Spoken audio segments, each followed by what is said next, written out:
Welcome to Lift Your Story podcast with guest Elizabeth Hall, professional life coach and intuitive eating counselor. Hi everyone, I'm Lorianne. I am that gal from Milton, Ontario, Canada, and I am with. I am that guy. I am Roy Miller from Dallas, Texas. Welcome to our Lift Your Story podcast. In this episode, we have Elizabeth Hall, and she is a professional life coach and intuitive eating counselor. Thank you so much for being with us today, Elizabeth. Absolutely. Thanks for having me. So tell us a little bit about how you became a coach. And I'm particularly interested in the intuitive eating part. Well, that's a great question. And I became that because I had a lifelong history of not being an intuitive eater, which meant I was a chronic dieter who was always trying to do the right thing and follow the rules, until I realized that was really exhausting and not very much fun. So I started to explore how to sort of break out of that box. And along the way, I found all kinds of things that just opened my life up in many ways. And I loved it so much that I pursued coaching as a way to share what I learned with other people. So when you say intuitive eating, what exactly do you mean?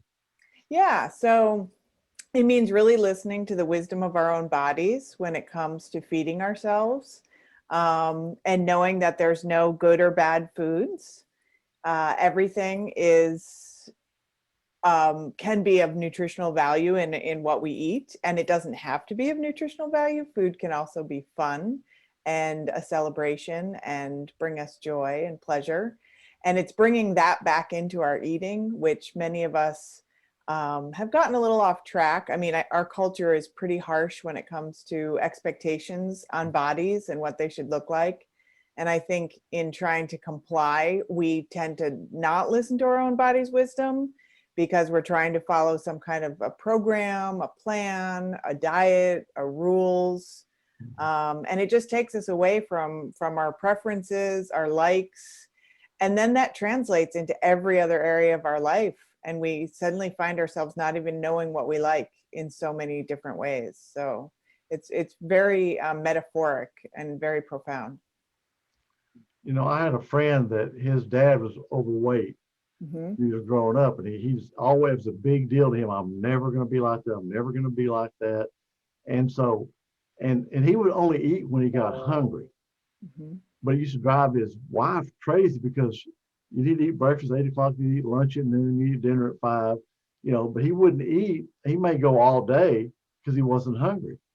And he may, grab something, snack or something before he goes to bed, but it would drive her nuts because you've got to eat 3 times a day, and he goes, no, you don't. You only need to eat when you get hungry.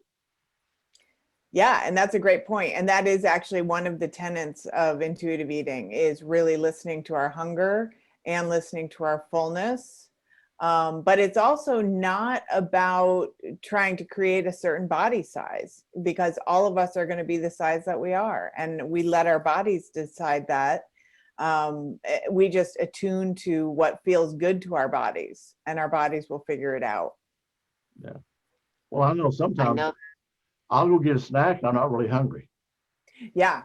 Yeah. And that's a good thing to be aware of as well, because sometimes it can go the opposite way, where we're not really paying attention to our hunger, but sometimes there's another need there. And so the curiosity and the exploration is, what is here that I need? And sometimes I'm going to satisfy it with food, and that's okay.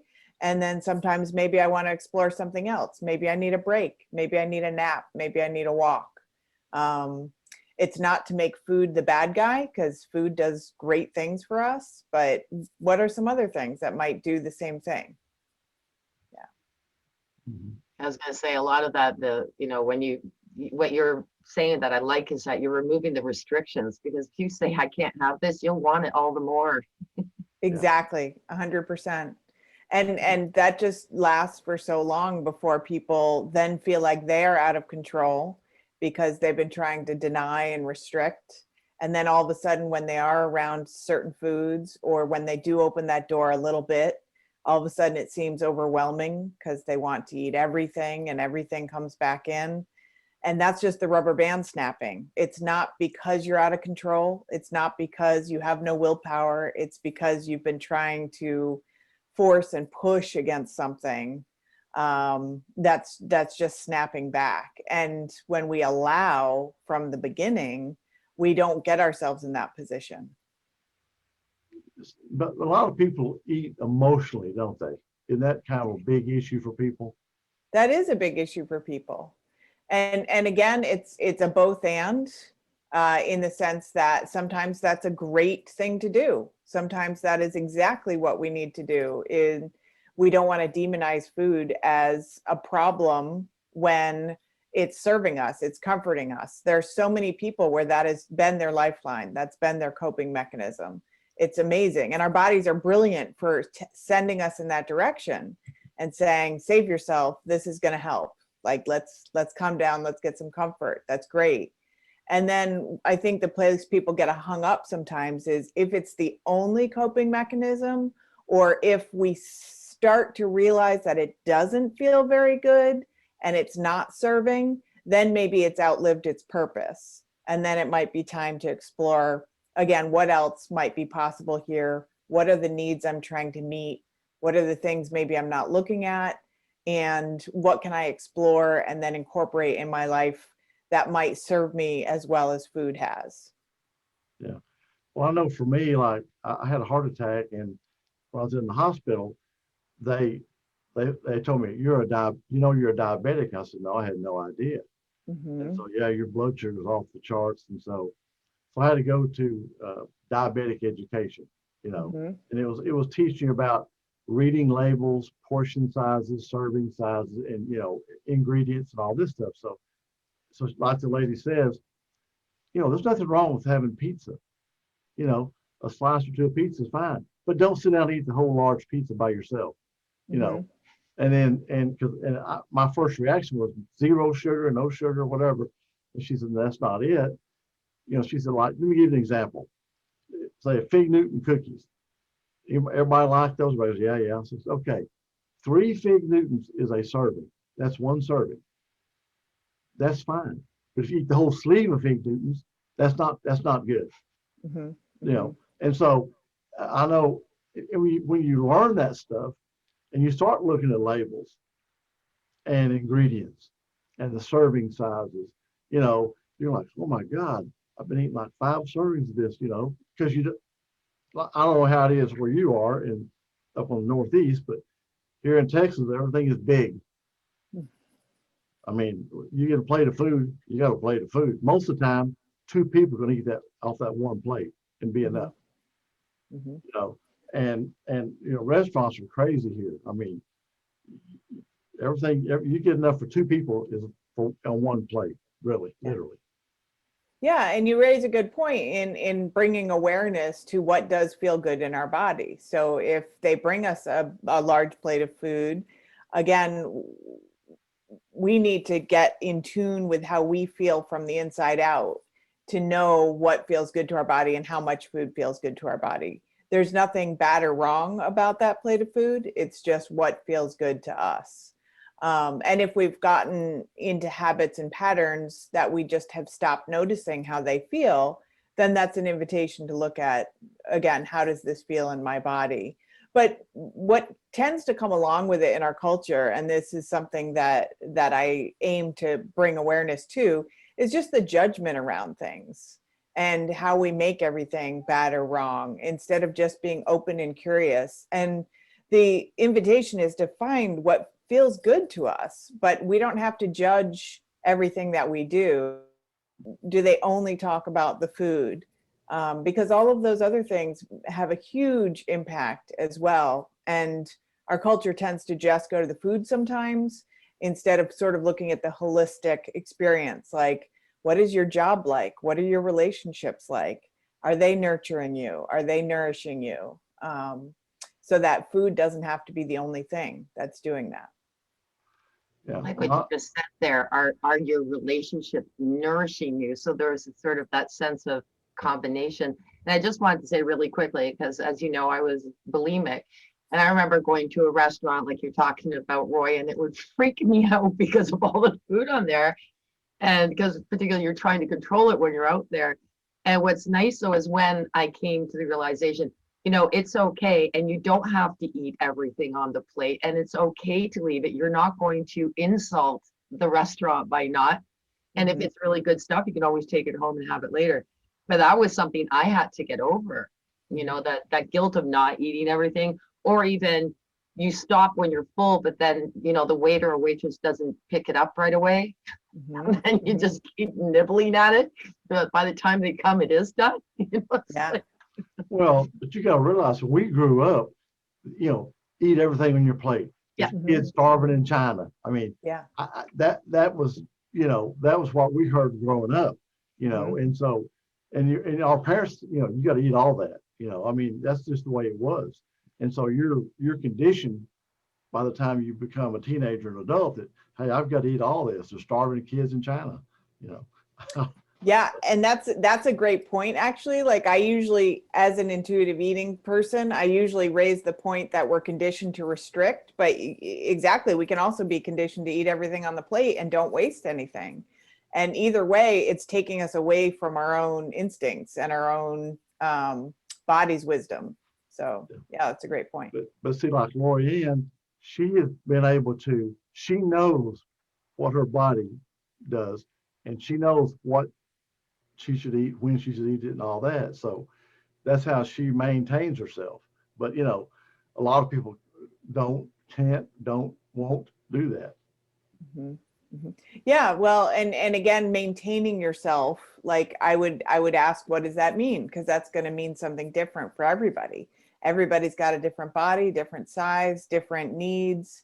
They function differently. They have different activities, different energy levels, different preferences. It's so very individual. So I think we tend to look at a body and say, oh, that person is kind of where they're supposed to be, but that's nothing we can ever know from our perspective. It's only up to the person as far as being the experience that they've had in their life with their body. Yeah, I know, because you see a lot of people, they're really thin, and you think, man, they don't look healthy, but to that person, they think, hey, man, I'm beautiful. This is perfect, Mhm. you know. Yeah, and it can go the opposite way too. People in bigger bodies, someone else might have a judgment, and that person might be perfectly happy, content, thriving, loving their lives. And who are we to, we just have judgments because our culture teaches us that. Yeah, yeah, yeah. Absolutely. I think maintaining too, one thing that was really important to me is we were talking about intuitive eating. And when you're intuitive eating, when you're full, when to stop. It just automatically you become so engaged with your mind and body together. And that was what we were talking about as well, is that that's important. So that, what I used to think as a younger, teenage and in my 20s was right for me. I found out my body's saying, no, that's not exactly where I want you to be right now. You're going to gain a little bit of weight, but you're going to be able to do all the things you love to do. You're going to be able to eat what you love to eat when you want to eat it. And Mhm. I love this. Like I'm sitting there going, like, this is way better than always restricting, always trying to be someone I'm not. My body doesn't want me to be 120 pounds, wants me to be where I'm at today. And Mhm. that's a lovely feeling when you realize that. And my body and my mind are both happy together. So, Exactly. Yeah, and it's that alignment that is possible for everyone, where it does feel fun and easy and free, and we don't have to micromanage and limit and restrict at all. yeah. Well, I would think when you work with people, I mean, because no matter which way it goes, it's going to be a change, and it's going to be a mindset shift, right? Mhm. You know, and so when those people start, because I think automatically when you start saying, well, this is what you need to be, they automatically have that resistance. Yeah, but I'm supposed to do this. I'm not supposed to do that. How hard is that to overcome with people? That's the biggest thing, really, is that conditioning, the patterning of the shoulds and the have tos, not only with food, but in everything else. Again, it's a ripple effect. So the way we are with food is often the way we've been taught to be in our lives. So we've been taught to be people pleasers. We've been taught to do the right thing. We've been taught there's one way to do everything, and follow the rules. So we tend to do that with our food too. So it's really liberating when you get past it, but it does take some work. You're right. It was funny you mentioned people pleaser, because we were just talking about that yesterday, Lorianne, weren't we? About Yes. how people tend to want to be people pleasers, Yeah. and how trying to do that kind of hurts you in a lot of other ways.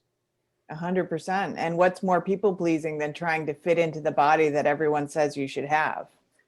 I mean, if that's not people pleasing, I'm not sure what is. That's a really good point.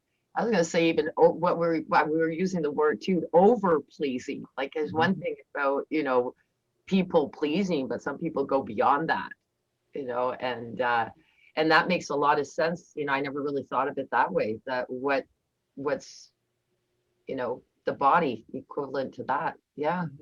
Mm-hmm. Yeah.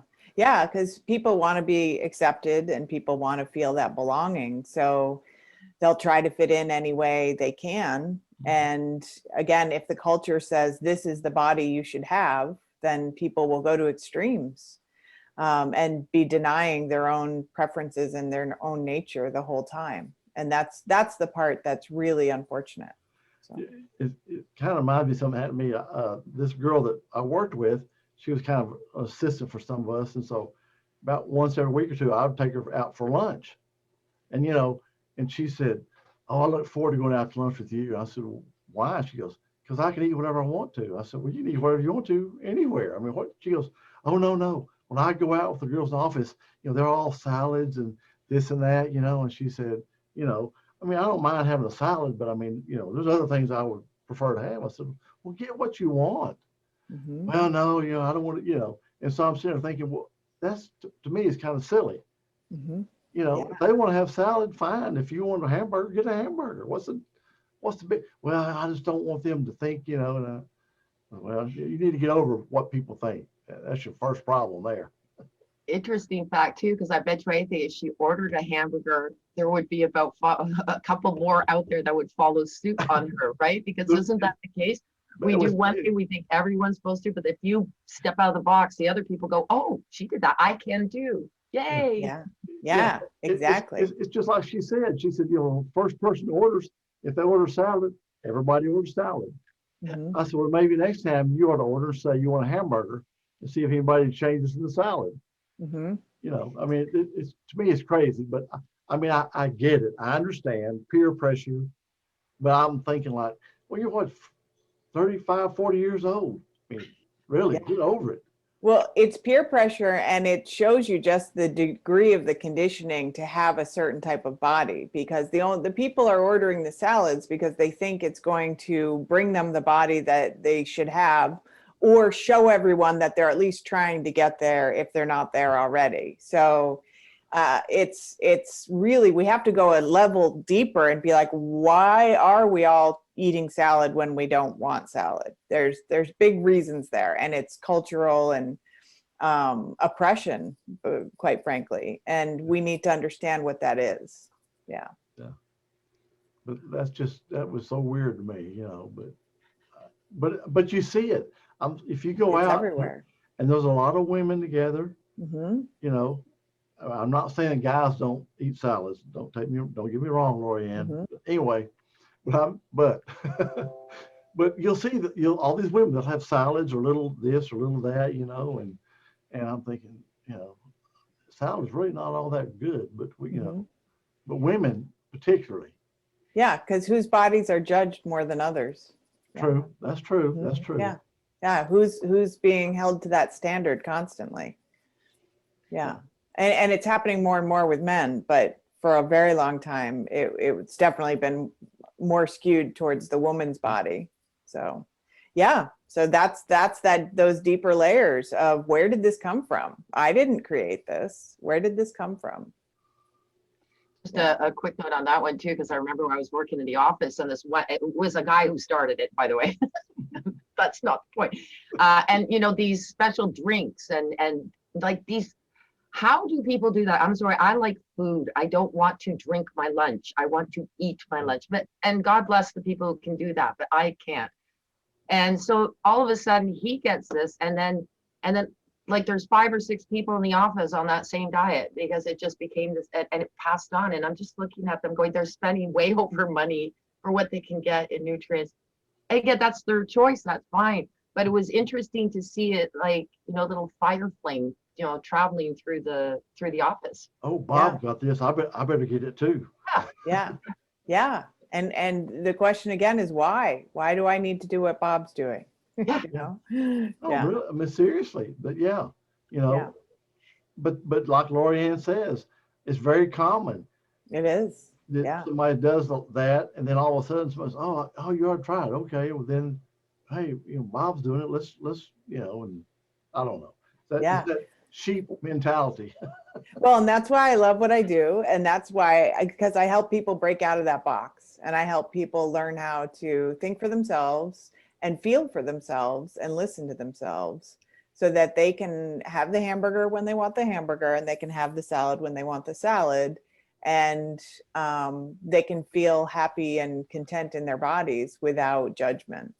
So, yeah. I love what you do too, because it's not just about the food. You take food into, deeper levels of the mindset and doing other things that you said. If that's not comforting you, let's look at the bigger picture here. Mm-hmm. So I think it's just amazing what you're doing for people.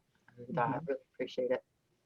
Yeah, and the tie-in is I wasn't happy with what I was doing in my life, and that's also one of the reasons why I relied on food and body to sort of give me structure and to it was kind of like if I could control this part of my life, then I didn't have to look at the other things that weren't really working.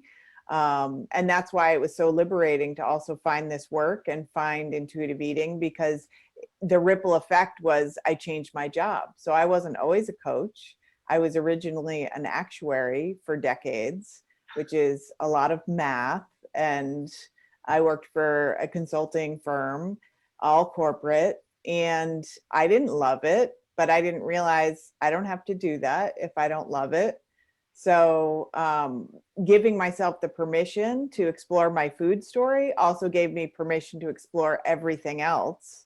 And now it's just fun because I get to choose, I get to create, and I get to do what I want to do with my life, because I sort of took my power back from this picture of what it was supposed to look like that I was trying to make it look like. Well, I would also, think that no, go ahead, I Lorianne. was just going to say, really, but it's funny because you're saying taking control, but there's chaos within you when you're trying to take control. And I think what you're saying too is exactly that, is it's also reflected for the outside. So it doesn't matter how much you're trying to control here, you still can't control there. So it's like that sort of struggle, like hitting each other back and forth. So yeah, once you let it go, it's amazing. Yeah. Royce, Well, it has to be more rewarding. Don't take this wrong, but being an actuary, I mean, to me, that's kind of like being an accountant, or, it's just that job, I'm sure there's not just a ton of self-satisfaction out of that, but maybe there was at some point. But then when you're coaching somebody and you see that point A when they start, that point Z when they finish, and that transition along the way, and then when they come back to you and say, oh my gosh, you did so much for me. I can't believe, what I've done since I met you. Mm-hmm. Yeah. And for me, the joy is just sharing the message that everyone has the choice and everyone can liberate themselves and choose freedom and change anything that's not working for us in our lives. Like, just to be able to share that message. And some people get it right away. Some people act on it right away. Some people aren't quite ready for that message. They are still finding ways to keep themselves in the box. So I don't view sort of my clients, this sounds a little strange, but everyone's on their own journey. So I share the message and, support people in implementing it in their lives. Mm-hmm. And it is super rewarding just to be able to live in the joy of that freedom every day. Like, that's the best part, whether it's with clients or just in my own life. And also recognizing that the path was for me, not for them. Like, the whole transformation was for me to find more of me as well. So the coaching is just sort of a tool that I use to even learn deeper for myself. So you can give them the treasure map, you can give them the shovel, right, but you can't make them take the journey and dig up the treasure, right? exactly. Yeah. Yeah. And it can be scary to look at your stuff sometimes. So yeah. Yeah. That's why they say change is a 4-letter word. That's right. That's right. Change is hard. Hmm. Yeah. Is- And at the same time, nothing changes if nothing changes. So Yeah. if we don't like where we are, there's infinite possibilities for things that we can do to shift. Yeah. Right. So Elizabeth, how can our listeners reach out to you? Where can we find you? You can find me on my website, which is elizabethhallcoaching.com. Okay. And I'm on Instagram at Elizabeth Hall Coaching. And on Facebook, you can find me under Elizabeth Hall Coaching as well. Okay. Glorianne, do you have anything? Oh, I'm good. I think Elizabeth is wonderful. Yeah. We met before, so I'm just enjoying this again. So Yeah. Well, thank you so much for letting me share my story. And I love what you're doing and illuminating stories of everyone. That's fantastic. There's so many good stories out there. I love that. Yeah, there really are. There really are. I mean, because no matter who you are, you have a story that Exactly. someone needs to hear or would like to hear that would resonate with your story. Mm-hmm. Exactly. Yeah. I love it. Thank you. Well, thanks Thank for you being so our much. guest. Yeah, all right. yeah, we really appreciate it. It was a pleasure meeting you. Absolutely. Thank you. Thank you for listening to this episode. Be sure to visit us at lifterstory.com.